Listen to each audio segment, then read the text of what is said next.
Back in 2023, shortly after Winnie the Pooh entered the public domain, a horror movie called Winnie the Pooh, Blood and Honey was released to huge financial success. So the next year, when the much more iconic Mickey Mouse joined Pooh in the public domain, filmmakers were quick to announce their own Steamboat Willie themed horror movies. Now 2 years later, there's a total of 7 different Mickey Mouse horror movies. All these horror movies are completely insane in their own very unique ways. So in this video, we'll be covering every Steamboat Willie movie except for a Screamboat and Mickey's Sleigh House, which are seemingly impossible to find anywhere online. We'll also take a brief look at 3 other announced movies, which are The Dark Domain, Mickey vs. Winnie, Screamboat 2, and The Mousetrap, Welcome to the Mickeyverse, which might be leading to a Poohniverse-style universe that we'll definitely discuss later on in the video. But first, let's start off with the original Steamboat Willie horror movie, The Mousetrap. The movie starts off with a Star Wars-style title crawl, which is completely unrelated to anything else and is just about the movie not being affiliated with either Disney or Star Wars. Then we cut to this very blue prison where 2 detectives are interviewing one of Willie's victims after the events of the movie. This entire scene in the prison and every following prison scene are all pretty much useless, and they completely forget about them halfway through the movie. But the important thing is this character, Rebecca, says, "If I tell you I'm dead, then you're dead too." Which I will be bringing up later. Also, this scene specifically states that the entire movie is told from her perspective, which just causes even more problems that we'll see as the movie continues. Then we go to the credits, which show parts of the original Steamboat Willie animation with evil music in the background, before the actual movie finally starts almost 5 minutes in. We're introduced to our main character, Alex, who's getting lectured by a kid who tells her, "You need to date someone your own age," after she asks if he wants to be her boyfriend. Then another kid shows up and orders a hit on someone named Joseph, who was foolish enough to push her around earlier. So logically, she asks Alex to "Just kill him." Then their manager Tim shows up and tells them that they need to work a bit late, since their arcade got rented out for a party that night. Now's a good time for a reminder that this movie is meant to be told from the perspective of Rebecca, which is important for this next scene with the manager.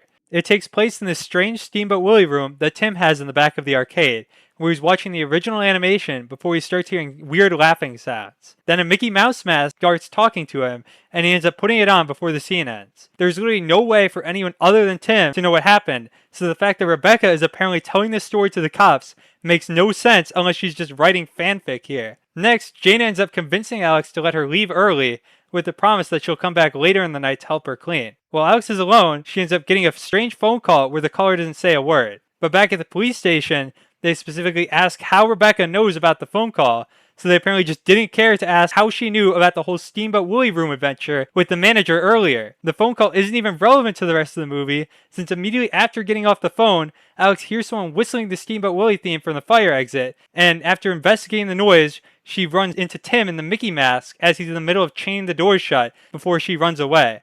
During her escape, she went straight into a group of her friends who rented out the arcade to surprise her at the birthday party. For some reason, they decide to hold the party 2 weeks before her birthday, but the movie ends up forgetting about that fact later. All the party stuff isn't super relevant to the rest of the movie, so basically all you need to know is that both Marcus and Ryan are in love with Alex, and that Ryan is terrible at arcade basketball. And then Paul and Jackie split off from the rest of the group to be freaky in the jungle gym, and Ryan finally manages to score a single time after like 5 minutes of trying. Next, it cuts to a scene in a bar where the hockey team is hanging out all wearing their jerseys for some reason. We learn that Ryan has a girlfriend and he's apparently decided to enlist the hockey team to beat up Marcus so that he can keep Alex as a backup girlfriend, which is obviously justified since, like they say, what kind of guy hits on another guy's backup girl? This scene also gives more information on the manager Tim, where they hint towards him being crazy after getting hit too much in the head. But as people point out later in the movie, he's canonically able to teleport, so that's clearly not the only thing going on here. After Ryan gets back from the phone call with the hockey players, the group all decide to hide away their phones for unexplained reasons and leave them unattended at the counter. In the meantime, Mickey's busy being a freak and watching Paul and Jackie make out in the jungle gym, where they apparently couldn't see him before he looked around the corner. Then he runs at them and the scene cuts away to the main group in the arcade, realizing that their knife went missing. They come to the collective agreement to leave the arcade and go to a bar instead of staying there. And before they leave, Ryan fails to ask out Alex. Since apparently everyone forgot about their phones, Mickey ends up taking them after they walk away, and none of them can leave since the doors are chained shut. Mickey plays the voice message that Jackie sent to Paul earlier over the loudspeaker. Alex mentions seeing someone dressed like Mickey at the fire escape earlier, although for some reason she thinks it was Marcus and not Ryan, who's literally wearing an identical shirt to Mickey. They decide that it must have been Paul since Trapping women? That's totally a Paul thing to do. This isn't even the first time something similar is mentioned about Paul in this movie, so this could be a hint that Mickey is actually the hero of the story, since he's managing to stop this menace. They have realized that the fire escape was also locked shut, and then while everyone else is putting in the work and searching the arcade, Marcus and Alex just go on a random side quest with the birthday gift that Marcus had for her there. At this point, the romantic side plot gets so bad that the detective in the actual movie starts calling it out, with one saying, "Wait, is this some terrible subplot of a 90s slasher film?" before the other basically just says she wasn't alive in the 90s, but she is now, and that makes her suspicious. Anyway, back to the actual story. In the jungle gym, Ryan ends up running into Mickey, who he thinks is actually Paul wearing a freaky mask. Then we randomly cut away to Rebecca searching around a maze, when Mickey appears and shows off his ability to teleport for the first time. He completely whiffs his stab despite his cool new ability, and Rebecca ends up falling, which somehow manages to perfectly break her flashlight so it starts flickering. Luckily for her, strobing lights are apparently Mickey's weakness, so he's forced to retreat. Marie ends up running into Mickey, who she thinks is actually Ryan, but she manages to escape down this cool slide before he gets a chance to kill her. Before we go back to Marcus showing Alex the birthday gift, and she asks, Is it food? which he replies no to, but it turns out to actually be a collection of every sour candy from around the world, which is a food. Then Alex tells Marcus that he should ask her out, but before he gets the chance, Marie appears and tells them that she thinks Ryan killed someone in the jungle gym. When they try to use the phones to call for help, they send it with a pre-recorded line from Mickey, who apparently has the power to control phone calls based on this and the earlier call to Alex. Mickey reveals through the phone that he hasn't been trying to kill them, and then from this point on, if he finds them, he plans to do so. We finally go back to the bar with the hockey team, whom Mickey apparently decided to visit. For some reason, they're all incredibly offended by his aura farming, and instantly decide that it must be Marcus. So they decide to beat him up after he refuses to leave Alex alone. Unfortunately for them, they all started the fight on 1 HP, so he grabs a hockey stick and hits them all a single time, which is apparently enough for them to literally die on the spot. In the arcade, Marie, Marcus, and Alex end up finding the bodies of Jackie and Paul in front of the fire escape, since couples aren't allowed to play this version of hide and seek for some reason. Mickey ends up locking Danny into a random roller coaster, which he watches him ride around on before he stops it and just allows Danny to run away. During Danny's escape, Mickey apparently lets out the loudest laugh of all time, since the group at the fire escape somehow manages to overhear it. Since Gemma doesn't know about Mickey and his murder spree, she ends up getting distracted playing a VR game, where Mickey ends up finding her. This entire scene is basically just him flexing his teleportation powers while messing with her. He starts out by tapping her shoulder, which he somehow mistakes as being part of the game, since he instantly teleports away. After a few more teleportation shenanigans, the scene ends with Gemma still unaware of Mickey's presence, while he seemingly gets ready to kill her. Back with the detectives, we learn that all CCTV footage from that night had been wiped, which is just more evidence that no one could possibly have known about the scene with Tim in the theater. The detectives insult Danny by calling him a slow runner before we go back to the arcade where he and Rebecca manage to meet up, before we immediately cut back to the main group of Alex, Marie, and Marcus, where they see Mickey standing outside, and since they don't know about his teleportation abilities, they assume the entire hockey team is trying to kill them. For some reason, they're scared of the idea that the hockey team is after them, even though they might be the most easily killed movie characters I've ever seen. In that version of the movie, they just need to lightly tap them on the head to survive.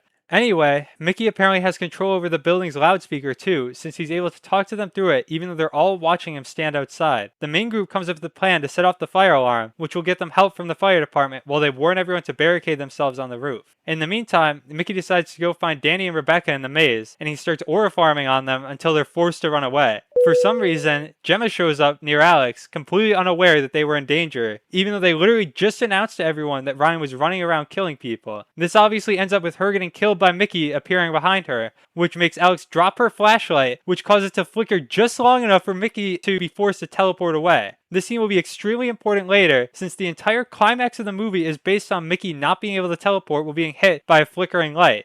It turns out that Mickey teleported away to stare at one of the building's cameras, since he had to make up for his embarrassment in the previous encounter. Using the security cameras, Marcus tries to lead Danny and Rebecca through the maze while helping them avoid Mickey, but he instantly fails and they get attacked. Somehow, Mickey manages to miss Danny with his knife, which allows them to keep running through the maze. Right as they get to the exit, Rebecca manages to trip over nothing, and for some reason decides not to stand back up. Mickey finally catches up with them and cuts through Rebecca's ankle, which prevents her from being able to stand and forces Danny to come back to help her. Danny manages to lose his fight against Mickey instantly and gets stabbed in the head, although he at least doesn't die after getting hit once, so he's way stronger than everyone on the hockey team. After Alex makes her way back to Marcus and Marie, she tries to convince them that Mickey has the ability to teleport. For some reason, they both instantly believe her with the logic, "A guy dressed as Mickey Mouse is killing us. Teleportation is still very much on the table." but I'm pretty sure those two concepts aren't related to each other at all. A murderer dressing like Mickey Mouse in no way makes it more likely that they can teleport. Mickey decided not to kill Rebecca. Apparently he got distracted by Jaina showing up outside the building, since he somehow knows the exact location of literally everyone at all times. Anyway, Alex tries to get Jaina's attention, but since the building's glass is apparently completely soundproof, Jaina isn't able to hear any of her warnings and gets killed the second she walks in the front door. Mickey hits a couple of quick emotes on Alex before she ends up running away back to the group. It turns out that Ryan managed to meet up back with everyone since he'd apparently just been knocked out by Mickey in their first encounter and had been sleeping ever since. He obviously doesn't believe their story about a guy dressed as Mickey Mouse killing people, especially once they mention the fact that he can teleport. Ryan reveals that he sent his teammates after Marcus, so they assume that one of them was responsible for the murders. Although we know from the interview with the detective that that isn't true. Somehow, Alex is able to sense Mickey teleporting behind her, which prompts Ryan to get up to confront him. Ryan decides it'd be a smart idea to walk directly up to Mickey, which obviously gets him hit in the head with the wrench Mickey was clearly holding. They use the light on Mickey and he starts making cod zombie noises. But Alex decides to stand still while he walks towards her, so he's able to knock away the flashlight. Somehow, Mickey manages to miss multiple wrench swings on an already downed Alex, which gives Marcus time to save her using this metal baseball bat that's apparently just laying around in this arcade. Obviously, they don't end up taking advantage of the surprise attack, and instead Ryan decides to trap Mickey underneath this chair while they use the flashlight to prevent him from teleporting. Since Mickey's hands are free, he just whacks Ryan in the ankle with his wrench before knocking away the flashlight and teleporting anyway. After they run away, Ryan makes the claim that he managed to hurt Mickey, saying, "I got some pretty good shots in." Which is just a complete lie. All he did was put a chair on top of him, and the only actual damage they did was from Marcus hitting him in the back of the head with the baseball bat. They finally come to the realization that the flashing light prevents him from teleporting, which is also just a lie based on that earlier scene where he teleported away from Alex. The plan that they come up with is to shine the light on him somewhere out of reach, which they can use as an opportunity to attack him. They bait him into the jungle gym by challenging him to a game, which he obviously hears them say since he somehow knows literally everything going on in or around the building. We finally cut back to the detectives interrogating Rebecca, where they try to explain how she somehow knows literally everything that the main group has been doing while she's been stuck in the maze, and she says, They told me what happened in the ambulance. So apparently the firefighters told her this extremely detailed story about everything that happened in the building, which they have no reason to do in such extreme detail. Also at that point, the detectives might as well just interview the firefighters, since they apparently know everything already. Also, the detective says that everyone else refuses to talk about what they experienced, but despite that, the firefighters still manage to get this extremely detailed story about everything that happened from them. But we go back to the main story, where Mickey walks through the front door of this obvious trap instead of just teleporting up to the top of the jungle gym immediately. Then he gets hit with flashing lights, and for some reason, he decides that instead of running away, he should try throwing his weapons at them. Every time he throws one of them, he just hits the metal bars, but for some reason, every time a new person shows up, he pulls out a new weapon and throws it at them instantly. They end up hitting this evil button, which apparently just makes all the lights in the room constantly strobe, so Mickey going to the jungle gym is even stupider considering it literally has his biggest weakness built into it for some reason. Mickey once again starts making zombie noises, while Marcus starts beating him up in the most inefficient way possible. Instead of just killing him, Marcus and Ryan end up grabbing Mickey and dragging him down onto his knees so that Alex can taunt him. Then Mickey randomly decides to give himself a new superpower and magically turns off the strobing lights in the room, which allows him to teleport away. After he teleports, Alex says, He's gone. He's not coming back. Which she has literally no reason to think, and she's obviously just completely wrong since he instantly teleports back into the room and decapitates her with a sword before he teleports away again. Then Marcus decides to hit us with this movie's last dose of terrible dialogue, saying, "I never got to ask her out, and he just cut her head off." Before the movie comes to an end. Unfortunately though, there's also an after credits scene which shows Mickey releasing Rebecca from her cell and saying, So many people I want you to meet. This ending makes zero sense compared to the rest of the movie. Rebecca and Mickey are suddenly cool with each other with no explanation whatsoever. And also, when she's leaving the cell, Rebecca stands up normally, which implies that she has some sort of regeneration powers since her ankle magically healed itself from being cut within only a few hours. Also, remember this scene from the beginning of the movie? If I tell you I'm dead. So it turns out that was just a complete lie, since she not only survives, but is welcomed into Mickey's group. But now that we've covered the original Steamboat Willie horror movie, let's move on to one that somehow manages to be even worse, Mouse of Horrors. The movie starts with two girls, Dana and Molly, waiting at the dock where they're planning to meet an old rich guy who's picking them up in his boat. For some reason, they immediately assume that this boat is his and hop aboard, although after a brief investigation, they can't find anyone else there. So when they go to leave the boat, Molly gets attacked out of nowhere by the killer, who I'll just refer to as Willie. This is a great time to mention one of the worst aspects of the movie. The sound design is horrible. It might genuinely be the worst audio I've ever heard in any movie, and I'll be sure to play some of the worst examples as we go. For this scene specifically, apparently Molly doesn't really mind her stomach being cut open, since her screaming is significantly quieter than the squishing noise the stabbing makes. But anyway, Molly ends up getting strangled by Willie using her own intestines while Dana runs past the happy couple. Willie starts emoting as he walks slowly after her, but for some reason, Dana decides that it'd be a smart idea to try trapping Willie in this random building by holding the door shut. Obviously, this fails almost instantly, so the head start she originally had in the chase is completely gone now. Dana manages to escape into an empty fairgrounds nearby, although Willie is still right behind her somehow, despite walking incredibly slowly and being constantly distracted by hitting the same three emotes repeatedly. The camera cuts to Dana running through the fair, and when it switches back to Willie, he's somehow almost caught up to her, even though he's still emoting and walking just as slow. So unless we've got another teleporting Willie on our hands, we can assume he breaks into a full sprint whenever he's off camera and wastes his time trying to aura farm for the viewers whenever we can see him. Also in this scene, as Dana runs away, they loop the audio of her screaming, which just further adds to the horrible audio design of the movie. Then Willie ends up catching her, since she decided to try hiding again instead of just continuing to run away, and he kills her with a series of stabs. Now that the intro is finally over, we're introduced to our main character, Chloe, who's talking with her dad about her plans to move to the United States. And her dad tells her a story about a time bees chased him around at a beach, which obviously means Winnie the Pooh is coming after him, since as we learn in the original Blood and Honey, Pooh has the power to control bees to kill his targets. For some reason, the cameraman is creeping around in the grass, since if this was supposed to be a killer, they would easily be spotted by the other people walking around in broad daylight. The dad also shows Chloe a book he's writing called Mouseboat Massacre, which is reference to another Steamboat Willie horror movie, which we'll cover next. Now Chloe goes to meet up with her friends at a bar she used to work at, which is close to the fairgrounds from the movie's intro. Chloe starts talking about her dad's new book, which is apparently about a humanoid mouse that eats children if they don't eat their vegetables on time. So unfortunately, we know his book failed, since that's not the story that the movie follows at all. Apparently this is just a common story parents tell their kids in this world, since one of the girls mentions that her mom used that story to scare her into doing homework when she was younger. Then one of the guys says that the original version of the story has a mouse that was created by a mad scientist who combined mouse DNA with a serial killer, and then he now travels from dock to dock, killing women to build himself a wife. Now in a shocking twist, that's literally the exact plot of the entire movie, and since they apparently heard that story as kids, that means Willie's just been running around killing people for years without ever getting caught somehow.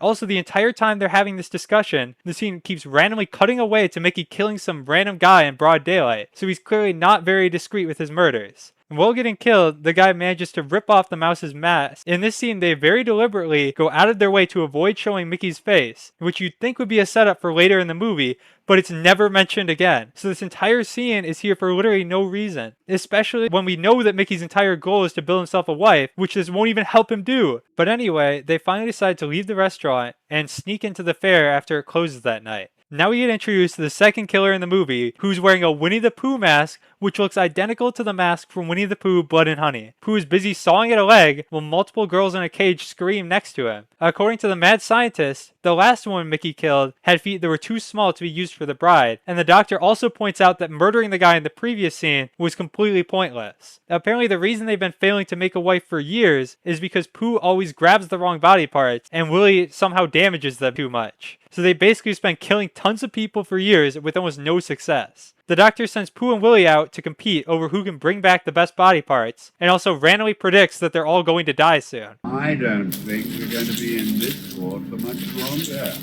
Willie once again gets distracted and shows up at the bar that the main friend group was at earlier, where he kills the manager by biting him and then cutting out his tongue. The couple of the groups separate to argue, where they spot the bodies of Molly and Dana hidden nearby, which have almost fully decomposed after a single day. Willie shows up and hits them with a cool spin move, which distracts them enough for him to grab Kayla, while Jake runs away. Somehow, Willie manages to successfully kidnap Kayla and still gets to the bumper car track at the same time as Jake, so he must be the slowest runner of all time, since remember, this version of Mickey doesn't have the ability to teleport. Anyway, since this fair is apparently set up with zero safety regulations, when Willie turns on the bumper car track, it's running at high enough voltage to nearly electrocute Jake to death before Willie kills him by running him over with one of the cars. For some reason, the doctor decides to tell Kayla his plan to make a bride for both Pooh and Willie, but Willie's distracted cutting off her leg.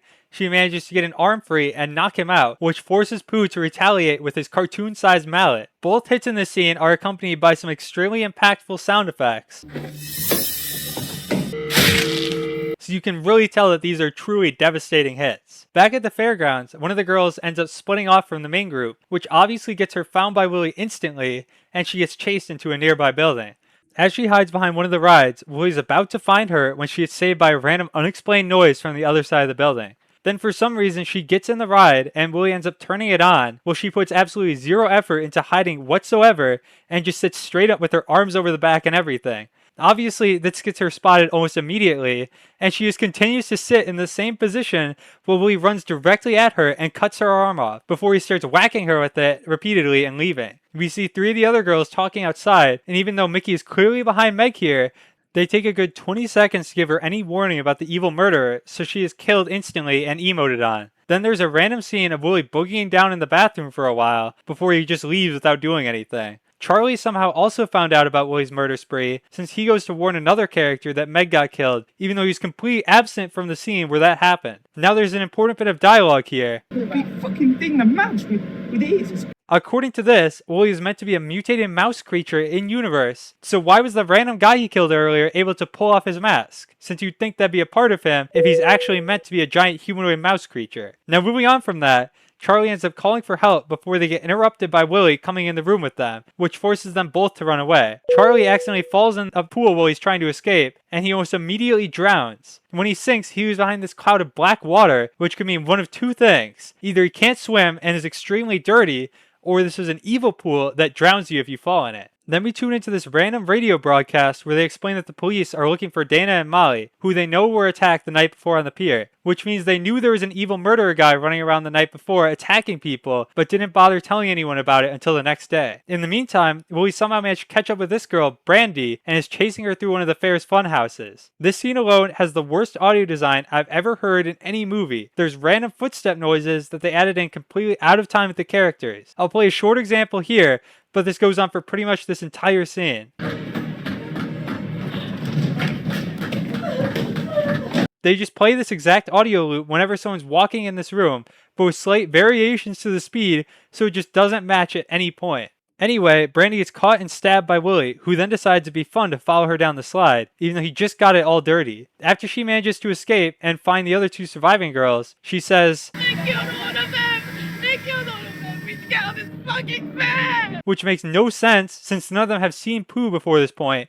Literally all the killing has been done by Willie except the one hammer kill in the basement, which no one could have possibly seen. But Willie catches up to them and once again starts emoting, this time on a table nearby before they run away. During their escape, they seek shelter in a nearby building where they run into the mad scientist who offers to call the police for them while they hide. Willie manages to find his way into the building, and the scientist explains his goal of building the perfect wife for Willie using a combination of different people. The scientist's name is apparently Dr. Rupert Mouse, so it's a good thing his breakthrough was something mouse themed, otherwise he would have looked quite foolish. The scientist's entire goal is to create a family in his own image, and for some reason, the first member he wanted to add to that family was the craziest inmate he could find. Willie gets a bit too distracted, cutting off Brandy's leg, which allows the other 2 girls to escape the room they were trapped with him in. All of a sudden, the dad gets reintroduced to the movie, where he's heard about the killer that's on the loose in town and gone to check on Chloe. He visits this lady, Janet, who's able to tell him that the friends went to visit the fair that day. For some reason, Willie also happens to be at the house, and the dad is forced to run out the back door to escape, leaving Janet to fight him off. She hits Willie with some solid advice. Never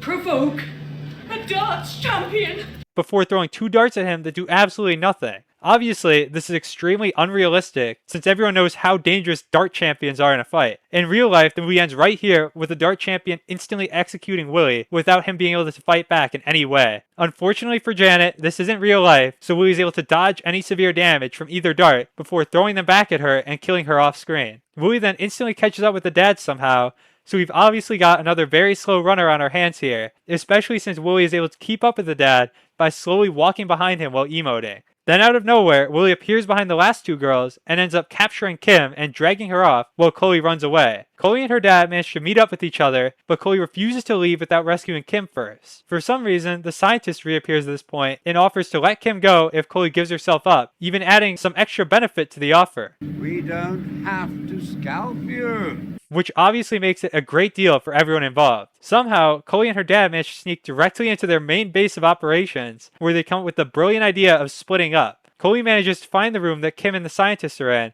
but almost immediately drops something and reveals her location, which gets her captured. The scientist randomly decides to take Chloe outside, where he starts lecturing Willie and Pooh about how useless they both are, as if Willie hasn't done literally all the work basically the entire movie. For some reason, the scientist decides that now is a good time to make Pooh and Willie fight over who gets the bride, and the entire fight is basically just them missing attacks on each other while he makes fun of them. While everyone is distracted, the dad manages to sneak up behind the scientist and knock him out with a hammer. He tells Chloe to run away, and when she does, we get another insane example of bad sound design for the movie. Her footsteps are louder than their dialogue for this scene, and also aren't even in time with her running still.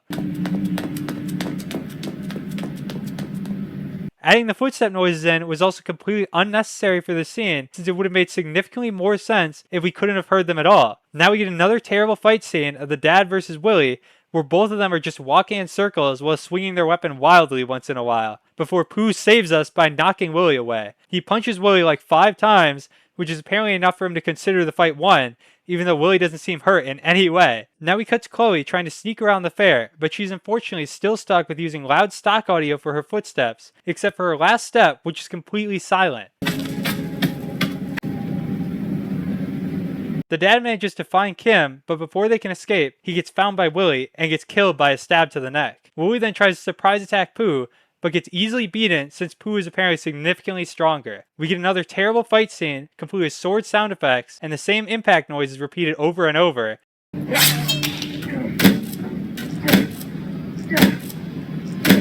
Before Willie finally cuts Pooh's throat and he dies while Willie laughs at him. Then out of nowhere, Willie's suddenly on a boat for no reason since he apparently forgot about the whole kidnapping thing. There's a whole montage of Willie chilling on the boat when Pooh suddenly reappears since they apparently forgot that he died in the previous scene, and he starts attacking Willie again. They have another fight, which Pooh ends up winning this time, but before he gets the chance to throw Willie off the side of the boat, this happens.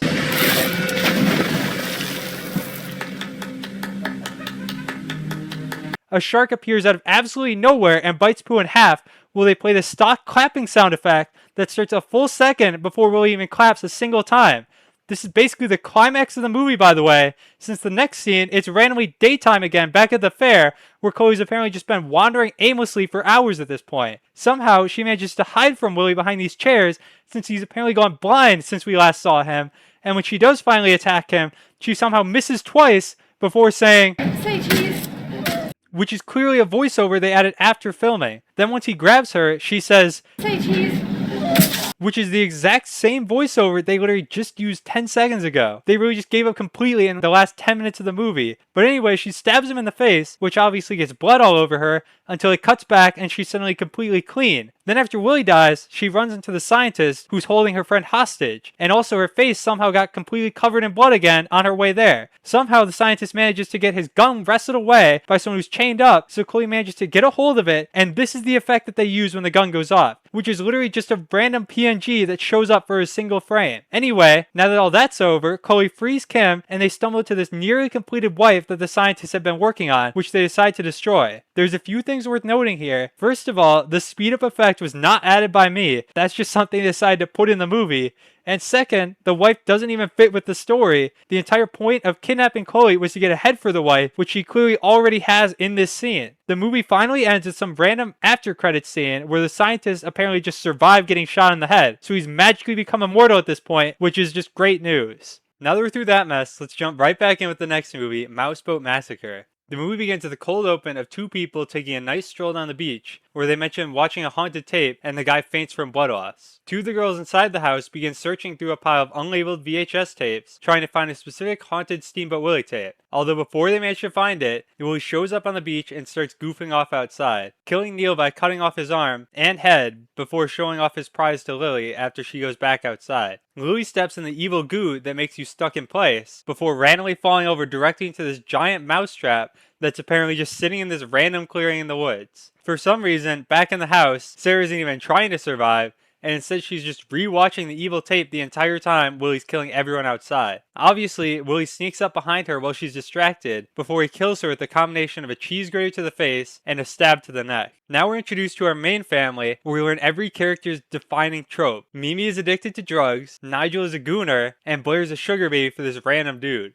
Anyway, we learn that the family is planning vacation to a cabin in the woods, and they head off on the trip. After they stop at a gas station along the way, Nigel runs into a girl at the gas station named Phoenix, who he agrees to meet with later that night since she lives near their cabin. Once they get to the cabin, Mimi's therapist appears and the family reveals that the actual reason for their vacation was an intervention for her drug addiction, and they end up sending Mimi to her room. This is where Willie finally re-enters the plot since her parents take away her phone, leaving her with only a series of VHS tapes to watch for entertainment. After searching through a variety of different tapes, Mimi ends up finding the Evil Willie tapes, which she foolishly starts watching. First, the tape starts out with Willie killing a lady by cutting her throat, then pulling out someone's teeth, before an animated section of him killing more people began. Once live-action Willie shows up again and starts mewing, Mimi gets scared enough to try removing the tape from the player, but she can't get it to stop playing the video. Now we cut away to Nigel, who's having a picnic by the lake with the girl from the gas station, before they start getting a little too freaky, which is exactly how you end up getting killed by an evil Willie. Since they're apparently visiting a forest with the brightest moon of all time, Willie finds them instantly and kills Phoenix by stabbing her like 20 times in the chest, while Nigel escapes into the wilderness. Mimi apparently had a dream of Phoenix's murder happening, so she tries to warn everyone,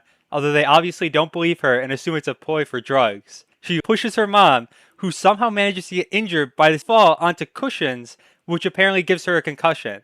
The dad hits her with this crazy wind-up slap before locking Mimi in her room, which she apparently can't find a way out of even though there's an unlocked window right next to her, which we know is unlocked since she uses it way later in the movie. Back in the woods, Nigel is roaming around aimlessly while Willie walks after him until he finds a random building which he decides to hide in instead of just continuing to run away. There was also apparently a chainsaw at the entrance, which would have been super helpful for fighting off the evil Willie, but Nigel didn't even bother picking it up, so Willie gets it instead. Somehow, even though Willie's walking around with an extremely noisy chainsaw, Nigel still manages to get snuck up on. He tries to block a chainsaw swing with his arm, which is surprisingly effective until it obviously just cuts through. Then it randomly cuts back to the house, where the therapist decides that the mom needs to go to the hospital after a grievous injury from a massive fall. Apparently Mimi is also aware of what's currently happening to Nigel, who somehow managed to get knocked out and wakes up tied to a random metal bar by Willie. He starts ripping out Nigel's teeth, which is the same scene Mimi watched earlier on the tape, so there's some weird time shenanigans going on here too. Willie decides that he should have all rights to his own name, so he starts cutting off Nigel's Willie, which presumably kills him off screen. On their way to the hospital, the therapist sees Willie standing in the road and for some reason thinks that it'd be a wise decision to stop the car. She decides to get out and look for the terrifying masked figure who was standing in the middle of the road in the dark. While she was looking around, Willie managed to sneak his way into the back of the car without the mom noticing, since she was obviously too distracted after lightly hitting her head earlier. Anyway, Willie grabs the therapist from behind and gets ready to kill her before she somehow manages to escape and gets out of the car, where she gets instantly killed by Willie. Since Willie apparently thinks he's the Joker, he decides to slice a smile on the therapist's face before repeatedly stabbing her in the stomach. For some reason, the mom decided it'd be a fun idea to sit in the car and just watch all this happen while screaming occasionally, but she ends up running out of the car after the therapist dies. Mimi does some research about the tape she watched, where she manages to find an article about the kills from the beginning of the movie. Apparently, after the previous murders happened, despite rumors that the tape was cursed and connected to those murders, the police decided to completely ignore it and just locked it up in the basement without ever watching it. Apparently, the tape was created by a mad scientist sailor after he got stranded at sea. The mad scientist claimed to have spoken with a mouse who asked him to become human, so logically, the scientist decided to kidnap a random death row inmate to experiment on. Somehow the scientist succeeded in turning the mouse human, but accidentally spilled part of the serum he used on a random VHS tape, which trapped the mouse inside for some reason. Mimi says that now the mouse seeks revenge on anyone who watches the tape. Which is obviously just not true in this movie, since she's the only person to have watched the tape. The mouse basically just showed up and started killing a bunch of completely unrelated people. We finally go back to the forest, where Willie is chasing down the mom, who happens to run into Nigel, who's managed to survive his previous encounter with the mouse. Willie catches up to the mom while she's distracted, and manages to kill her by somehow ripping out her spine, and then using that spine to kill Nigel. At the house, Mimi finally locks in, and realizes that there's an unlocked window directly next to her, which she somehow didn't notice in the significant amount of time she's been trapped in her room. On her way to find her mom and Nigel, she's spotted by her dad, who follows her into a nearby building. Apparently this is the building that makes it daytime, since it's suddenly bright outside, but she doesn't manage to find either family member inside, and it's not even clear why she thinks they'd have been there in the first place. Anyway, her dad manages to catch up with her, and confesses that he also used to have a drug addiction. While that's happening, back at the house, Blair is attacked by Willie, who somehow managed to sneak into her room without alerting her whatsoever. She tries hiding in the bathroom, but doesn't bother locking both doors for some reason, so Willie's able to break his way inside. Then she tries hiding in the shower, but decides to hold the doors closed with the worst technique possible, which gets her fingers cut off almost instantly, before he kills her by ripping her head apart with his bare hands. So apparently he's got at least some form of super strength to accomplish that feat. The movie goes back to the conversation between Mimi and her dad, where he's explaining his past with drug addiction and convincing her that everything she's seen that night are just tricks from withdrawal. Once the dad gets back to the house, he hears Blair doing some very unconvincing screaming and ends up finding her body in the bathroom, where she apparently dies instantly. When he leaves to call for help, he ends up getting attacked in the kitchen by Willie, who somehow manages to miss 6 knife swings in a row before getting kicked and dropping his weapon. Luckily, he finds a pot of boiling water on the stove that he throws in the dad's face to blind him, before grabbing a cheese grater nearby. He uses the grater on the dad's face, which does almost 0 damage to him, but it's still enough to kill him somehow. Mimi ends up finding Willie's boat on the docks, which she decides to board and investigate since she remembers it from her visions. Aboard the boat, she finds Nigel's dead body before Mickey ends up coming back and she's forced into hiding. When she tries leaving, she gets attacked by Willie, who basically just ends up cutting her legs a bit before she manages to escape the boat. Back at the house, there's a random police officer there who somehow instantly knows that she's been on drugs. He decides to arrest her and obviously ends up getting attacked by Willie, who takes his gun from him and shoots him a bunch. Willie follows after Mimi, who's gone to hide inside the house under the table, where she gets found almost instantly before she stabs him in the leg. Since Willie's apparently a bit stupid, he decides to swing his knife at her, even though she's very clearly holding the cursed tape up in front of her. This makes him vanish from reality, which for some reason Mimi decides is somehow not enough to stop him from coming back. She grabs a canister of propane and goes to burn the boat, but on her way over, Willie randomly reappears after he just willed himself back into existence. So she was right that him disappearing from reality was not enough to stop him. For some reason, after attacking her, he grabs the propane and just stands there watching while Mimi slowly lights a cigarette and throws it at him. Apparently just holding the propane made him extremely flammable, so he instantly lights on fire, which is apparently enough to kill him permanently, even though Mimi literally just said, "This isn't over until I sink that boat." And the movie comes to an end right there. Next, let's take a look at the weirdest of the Steamboat Willie horror movies, which, as you probably expect, is I Heart Willie. The movie starts with a weird version of Steamboat Willie playing, where both Mickey and Minnie have stitched mouths and strange eyes. We're also shown a series of newspaper clippings, which mention a German mouse boy who burnt to death in a fire and was the inspiration for the freaky version of Steamboat Willie in this universe. Apparently, this Willie also does weird teeth stuff, so we cut to him ripping out a random guy's teeth and tongue with a pair of pliers. There's another person outside, but they're wearing headphones in a horror movie, so they obviously can't hear all the screaming going on nearby. Willie cuts the back of the inside guy's neck, which we find out later is his secret tactic that he uses to paralyze his victims. Willie starts playing opera music inside, but unfortunately for him, the guy outside is a mouse exterminator who gets a phone call telling him that he's working at the wrong location. Before he puts his headphones back on after the phone call, he's able to overhear the classical music playing and decides to break into this stranger's house to investigate for some reason. Inside, he finds a knife collection on the wall, along with the newspaper articles and some drawings from the intro. Willie sneaks up behind the exterminator, and even though the exterminator's entire job is to kill mice, he somehow manages to lose a one-on-one fight against Willie and gets knocked out. The exterminator wakes back up to Willie cutting open his chest while more classical music plays in the background, and the intro comes to an end. We're introduced to our main group of characters, who are paranormal investigators, headed to visit Willie's house, believing his ghost is responsible for numerous disappearances in the area. Apparently, Willie was born half human, half mouse, although they never explain how that happened. The movie is also very unclear about whether Willie actually survived the fire, since they say he'd be 97 years old if he was still alive, but he also very clearly has a physical body with burn scars and is able to interact with the world around him easily. The main girl, Nora's explanation for this is that pure evil never dies, which means this version of Willie is just immortal from all his evilness. We also learn that Nora used to date this guy, Daniel, although that won't be super relevant until later in the movie. Willie is busy eating parts of the people he killed earlier that day, so he's too distracted to notice the investigators sneaking into the building nearby. There's a really weird scene here where Nora gets jump scared, but it's not even clear what's supposed to be scary. Nico seems to have something to do with it, but he's literally across the room, so I have no idea what he could have done to scare her. Then after loudly laughing for like 30 seconds, Nico and Daniel suddenly decide that it's super important to stay quiet in case there's security for the building. They move into the kitchen, where they find a mouse that Jess foolishly decides to kill, which alerts Willie to their location instantly, since he obviously has a psychic connection to all nearby mice. While killing the mouse, Jess accidentally sprayed its blood directly into Nora's face, and while cleaning it off, Nora decides to share a random fact about herself, Oh god, I can smell. which the others aren't super impressed by, since they probably also have the ability to smell. Apparently, Jess has some form of super hearing, since she manages to hear the sound of footsteps, which were completely inaudible to everyone else. Nico and Daniel go to investigate the noise, and they end up finding a man with burn scars whose shirt is covered in dry blood, which scares them into running out of the building. After getting outside, they basically just start making fun of the guy, with Nora writing some cool fanfic about him being jobless, homeless, and rejected by society. That story, combined with them not being able to find the burnt man again, ends up convincing them to stay the night, when they were initially trying to leave after seeing him. Later that night, they're all sharing ghost stories, when Nora reveals that she's had an encounter with Willie when she was on a trip with her family back when she was 8. During that trip, she forced her parents to visit this same house, and she was lured into the nearby shed by the sound of that same opera music, where she ran into Willie. According to her, It's almost like he imprinted on me.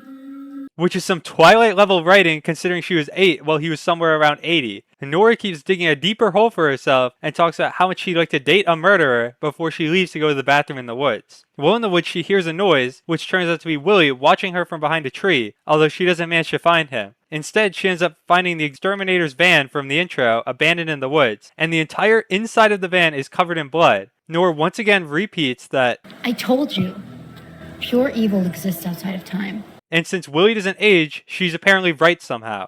For some reason, the characters decide they shouldn't call the police about the evil murder van, since they think that they'd end up getting arrested for trespassing. Instead, they decide it's a good idea to search the property for the killer themselves to make a YouTube video about it, and then decide on the even better idea of splitting up to cover more ground. Eventually, it gets dark in this weird sequence where Willie randomly flashes the screen repeatedly, and we see Nico and Nora still searching through the woods. They start flirting with each other while Willie watches from behind a tree again, and in the meantime, Daniel and Jess decide it'd be a good idea to get freaky in the bloody murder van. But before they do that, Daniel reveals that Nora is into some weird stuff, the most important of which is that she liked when he wore a Mickey mask. Then he and Jess hear a noise nearby, and when he goes to investigate, Willie ends up stabbing him in the back of the neck, which paralyzes him instantly. For some reason, Daniel thinks the guy who just stabbed him in the neck will be willing to find his friend so they can help him out.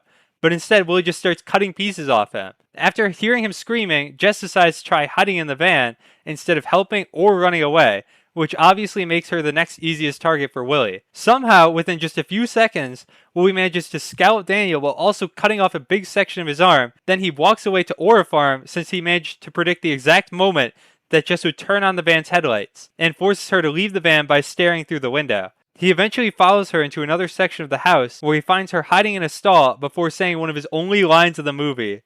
Oh boy! Now we cut back to Nora and Nico running through the woods where they overheard Jess screaming after being found by Willie. They attempt to call Daniel, who rudely decides to not answer the phone, although they get distracted anyway by noises coming from a nearby shed. They find the burnt man from earlier that day, who explains that they're being hunted by Willie, and that he's after them so that he can take their skin. The only reason this guy managed to survive is because Willie doesn't want his skin, since he considers it too damaged based on the burn scars. Nora refuses to tell Nico what the burnt man said, instead suggesting that they should try searching for Jess and Daniel. During their search, Nora finds a cut-off section of Daniel, and she starts licking the blood off it before she gets found by Nico. She manages to hide the body part from Nico, who somehow doesn't see the obvious bit of skin laying on the ground in front of them. For some reason, Willie really hates Daniel and has him chained up outside while he starts using a flamethrower to cauterize the wound on his arm just to keep him alive a little longer. For Jess, Willie decides on the much more efficient method of taking skin by just sawing off her entire leg before we go back to Nora and Nico. The two of them manage to find their way into Willie's room, where they find his collection of knives and all the pictures up on the wall. Nico attempts to call the police, but gets his phone swatted away by Nora before he can give them any useful information. He ends up running away from the house, where he accidentally steps in a pit of spikes, which gets Willie's attention. Once again, Nora gets a bit freaky as she starts licking blood off Willie's incredibly dumb-looking fork. She also gets a brief white flash in her eyes after licking the fork, similar to the white shading of Willie's eyes before she starts mogging the camera. Apparently, during her expedition through Willie's room, she managed to find makeup, which she starts putting on as we go back to Nico. The spike through one foot somehow managed to completely stop both his legs from working, so now he's just crawling around on the ground screaming until he finally makes his way into a nearby truck. Obviously, all that yelling is just a great way to have Willie come after you, and he appears right outside after Nico gets into the car. Somehow, Willie manages to hide and then reappears in the back seat. And since he once again can't canonically teleport, that means that Nico somehow missed him sneaking into the backseat of the truck, which ends up with Nico also held captive by Willie. Now we see Nora's transformation into evil Nora, since she's now wearing black eyeshadow, which obviously means she's now officially become a villain. Back in Willie's lab, he kindly decides to cut off Nico's stabbed foot, since it's obviously ruined anyway. But then he rudely decides to take extra skin from Nico that he still seemed to be using and cuts off half his chest, before Nora manages to sneak up behind him and knock him out with the shovel. She refuses to help any of her friends and instead drags off Willie's unconscious body, where she ends up tying him up to his chair until he wakes back up. Nora reveals to Willie that she learned German so that she could talk with him once they met again, but she still mostly talks to him in English despite that skill. Nora also shows off a cool tattoo she got with the name of the movie on it before freeing him from the chair. While they were distracted, Nico manages to free himself from the ropes tying him in place, and also frees Jess from where she's been tied down. Unfortunately for them, Willie and Nora show back up, and she ends up killing Daniel with a stab to the stomach. For some reason, Nora starts making fun of Jess for crying, saying, You're confronted with something truly and purely horrifying, and all you can do is bitch and moan. Which completely ignores the fact that Jess just got her leg cut off, which is obviously the bigger issue for her here. The scene really shows just how villainous Nora's become, since she hits her friend with this absolutely devastating comeback. He cut off my leg! He cut off my leg! Which obviously Jess has no chance of recovering from. Jess gets knocked out by Willie and wakes back up, where she continues trying to plead by saying that if Nora lets her go, she'll... Saying I got in an accident. Although I don't think that story would hold up well, since most accidents don't tend to involve someone else using a saw to cut off your leg. Nora ends up killing Jess, and Nico pees his pants in response, which is an obvious blunder, since it just gives Nora a great way to start making fun of him again. Willie teaches Nora his secret paralyzation technique that she tests out on Nico, before they end up killing him with a stab to the head right as the police arrive outside. Since every horror movie refuses to send more than one officer to murder scenes, only one person shows up, and she somehow doesn't notice that Nora's obviously a crazy person, despite the creepy smile she's doing almost the entire time. Then she just lets Willie sneak up behind her with zero effort, and obviously gets stabbed in the head repeatedly by both of them. The movie ends with an exchange of gifts between Nora and Willie, where Nora gets a mini mask and Willie gets a cool jacket, so he can finally walk around without being half naked. Now let's move on to our last Steamboat Willie movie, Screamboat.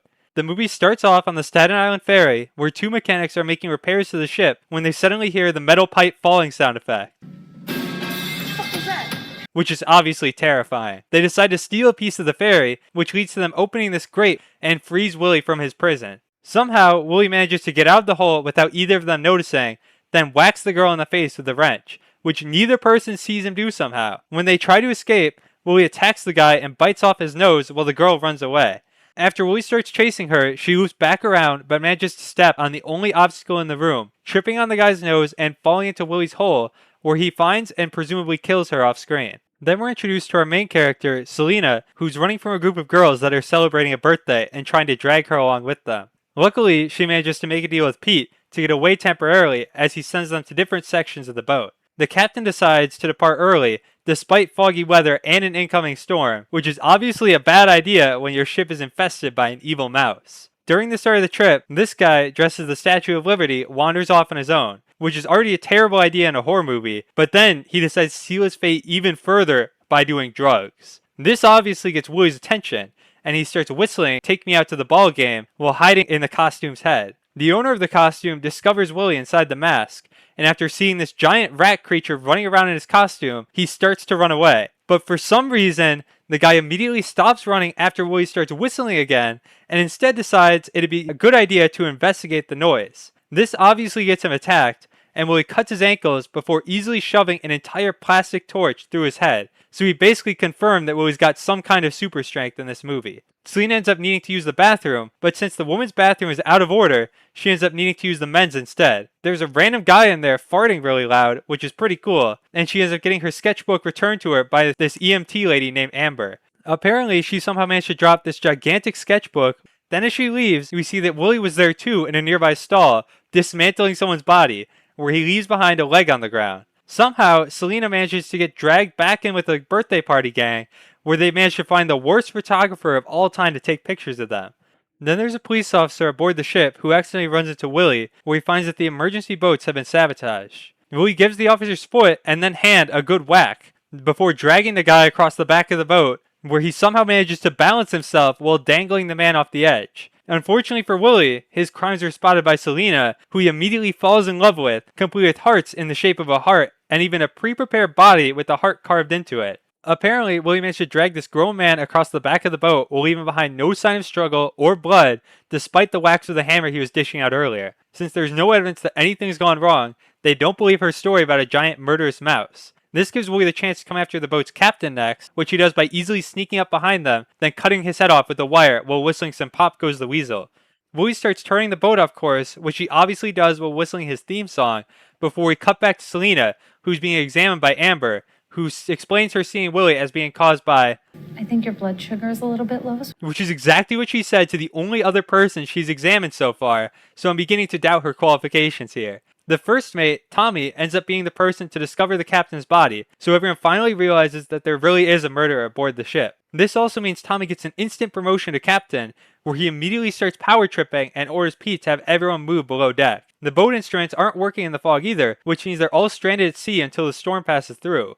Willie happens upon two of the party girls recording a TikTok, and since he apparently dislikes their dance moves, he decides to kill them using a nearby forklift. While he tries to get it running, they have an entire conversation about foot picks and making whatever this face is, before he finally realizes that he needs to turn the key. He ends up ramming them with the forklift in the faces, killing them, although he gets spotted during his getaway by Amber. By the time our main cast makes their way downstairs, almost everyone else is already there, and the door's been jammed, so basically every passenger is trapped in the lower level. Diaz gives a whole speech about a combination of different subjects, most notably New York and big balls, before getting stabbed through the back of the neck by Willie, who immediately starts emoting on everyone in the room. Willie manages to fend off the entire crowd using a nearby fire hose before hitting an electric panel and somehow electrocuting almost every single person in the room and shorting the ferry's lights. The main cast of survivors all end up hiding in a different section of the ship, where they find one of the party girls from earlier. This kid, Mateo, also managed to survive, since he was apparently laying on a rubber kitchen mat, which managed to protect him from being electrocuted. He ends up hiding behind the bar while he searches for more survivors to kill, but during his search, Willie decides it'd be funny to increase the churro prices on the ship by $3 whole, which instantly makes him the most evil version of Steamboat Willie we've seen in any of these movies. After Willie leaves, a man named Moses appears and drags Mateo off to meet up with other survivors on the ship. Jamie and another surviving police officer start getting a little too freaky for Willie's liking, and as we've already learned in previous movies, all Steamboat Willies hate having their name copied by other objects. So he ends up cutting off the officer's Willie before killing both of them off screen. The 5 survivors make a plan to sneak their way into the control room, where they're going to attempt to restore power to the boat. While they make their plan, Tommy's actively attempting repairs in the control room, where he hears footsteps and assumes they belong to Pete for some reason. Since Willie was obviously the source of the footsteps, he starts trolling Tommy by repeatedly handing him the incorrect tools, before he eventually gives him a kind gift that he got from the officer earlier. Since that finally gets Tommy's attention, Willie ends up dropping an old TV on his head, which kills him instantly. One of the party girls ends up finding a room full of Willie's collection of dead bodies, along with the big man himself, although she manages to escape the room before he harpoons her in the butt. For some reason, she decides it'd be wise to lean up against the thin wooden door she escaped through, which is dumb enough that even Willie is disappointed. This obviously gets her stabbed through the stomach by the harpoon gun, which adds another body to Willie's secret stash. The main survivor group ends up running into an old man named Barry, who's managed to survive by hiding since Willie first appeared. He also turns out to have been a deckhand on the ferry back in the 1960s, and he tells the story of a captain named Walt D., who found Willie being transported aboard the ship after going through a series of experiments for a group of mad scientists. The captain freed Willie, who began working aboard the ferry until an unknown accident happened, which trapped him below deck, where he was found at the beginning of the movie. Another surviving crew member is found by Willie looking around below deck, where he gets repeatedly blasted by pipes full of steam that Willie's controlling somehow, before he appears in front of him and kills him. This gets him spotted by another police officer, who decides that $50 for a photo with Willie is too overpriced, and tries executing him as punishment. The officer manages to miss every shot, with some being impressively inaccurate, which allows Willie to get into position to light him on fire. The main group all have yet another brainstorming session, where they realize that the kid's dad is the borough president, which means rescue teams will be searching for them soon. Despite knowing that rescue is coming, they decide to get flares from below deck to try and speed up the process. They also decide that turning the electricity back on is high priority, so they split up into 2 groups to try and accomplish both tasks. Before they separate, Pete and Selena kiss, which Willie luckily doesn't see, since we know he doesn't allow that kind of thing on his boat. Once they split off to accomplish their separate tasks, Pete, Mateo, and Moses run into Dominique, the girl mechanic from the intro of the movie, who's managed to survive aboard the boat this entire time, although she is wearing a suspiciously Willie-branded jacket. Back with Selena and Amber's group,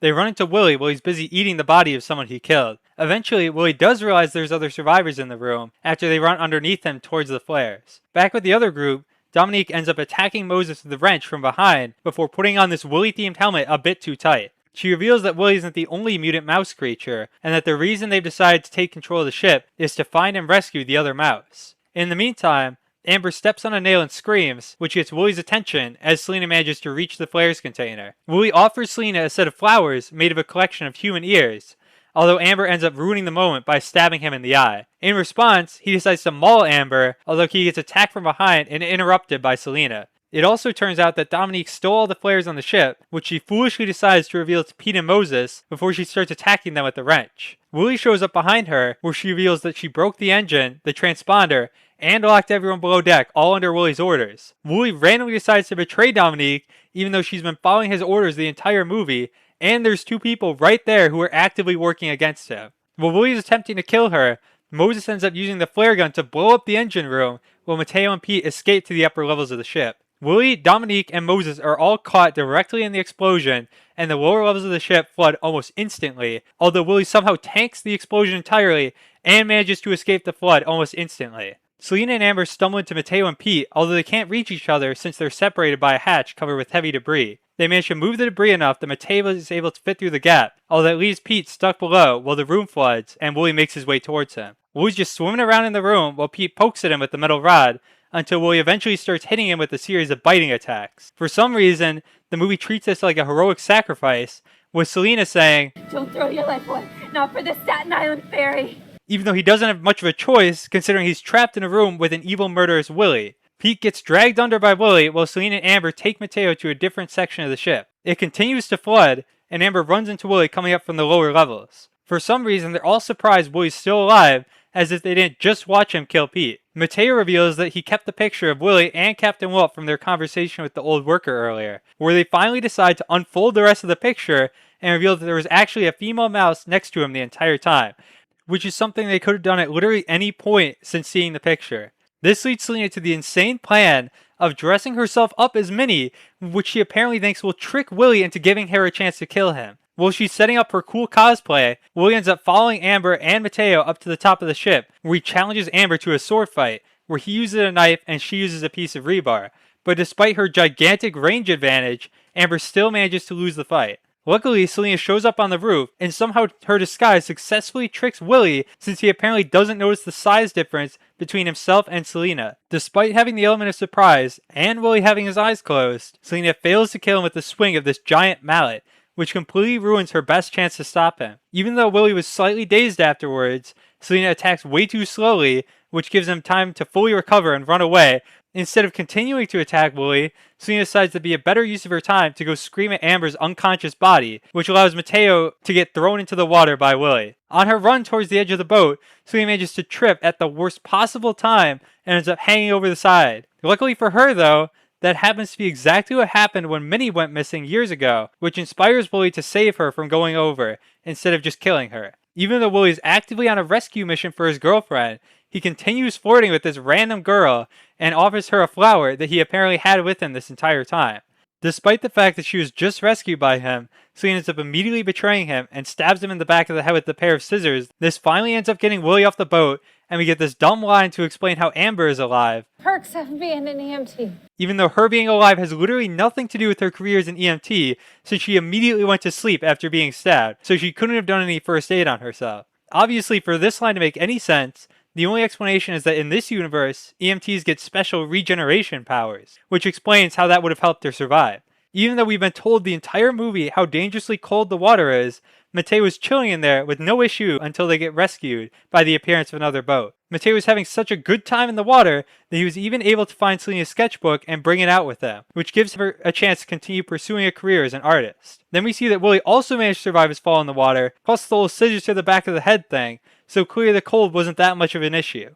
Anyway, Willie ends up getting found laying in a trash heap by Minnie as the movie fades out to the credits. There is an after credits scene where Pete manages to make a distress signal through to the control tower, which reveals that he somehow managed to survive the attack by Willie and the continued flooding of the ship, despite being trapped in a small room with no escape. So now that we've covered every Steamboat Willie movie, let's see what's coming up next in Willie's cinematic universe. First, The Dark Domain, Mickey vs. Winnie, which seems to at least be a more creative take on the childhood horror concept, focused around the danger of the forest it takes place in, although you can barely even tell these characters are meant to look like either Mickey or Pooh.